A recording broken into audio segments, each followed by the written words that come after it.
This video series will be about my book's fourth chapter, a chapter called Emperors and Emptiness.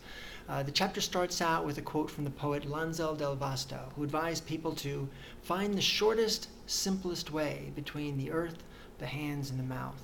Now, in today's world, we have a long and complicated way between the earth and the hands and the mouth.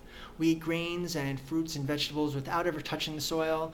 We eat chicken and beef without ever even seeing, much less killing these animals. And we also never see the long line of people who handle our food before it reaches us. That is, those who plant and harvest the grains and the produce, those who raise the animals and slaughter them, those who package our food, those who then ship the food, etc. But now, does this complexity really give us any day-to-day problems? Because after all, we can't overlook the fact that our complex and specialist-saturated world comes with lots of benefits. When we compare how people live today to how most humans have lived throughout most of history, I would say it's fair to say that we live with greater luxuries than even kings and queens have in the past.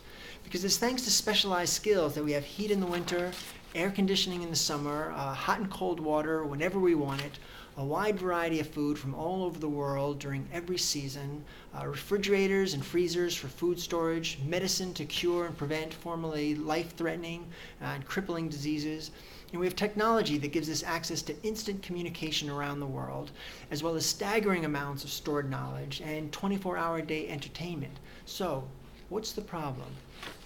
All right, now back in the mid-1800s, Karl Marx wrote that one of the problems with the then new industrial workday was that the modern worker ends up suffering from alienation. Now, I'm in no way a Marxist, and I also feel like a lot of Marx's points were more valid in his day and age than they are in today's world. But at least some of what Marx wrote about alienation is still true today. So I will discuss this one point of his, which was that labor was now being divided in such a way that workers no longer create and own the final product, or even own the tools of their craft. And this lack of creation and ownership can give the laborer a sense of purposelessness. Now, a table maker in pre-industrial times could have a sense of pride with the end result, but the worker for a modern furniture company is more likely to just perform a monotonous task for hours on end and have nothing tangible at the end of the day. That is, nothing but a paycheck. Now, in Marx's day, that monotonous task might be working on an assembly line, maybe screwing on one leg at a time 500 times a day. Now, in today's world, it might mean filing safety reports, or moving papers from an inbox to an outbox, or moving assignments from a virtual inbox to a virtual outbox. Back when I discussed my book's first chapter in the video series called Why Do We Have to Work, I read a passage from Adam Smith's 1776 book, The Wealth of Nations, in which he contrasted the agricultural era's method with making pins with the industrial era's method. And Smith noted that a craftsman in an agricultural community would make one pin at a time and could make maybe 20 pins a day. But in the industrial setting, there would be 10 guys on an assembly line, each contributing small bits of labor to making that one pin at a time.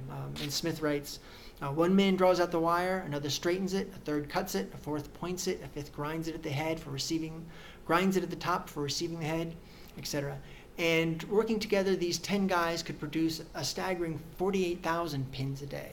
So the efficiency skyrocketed.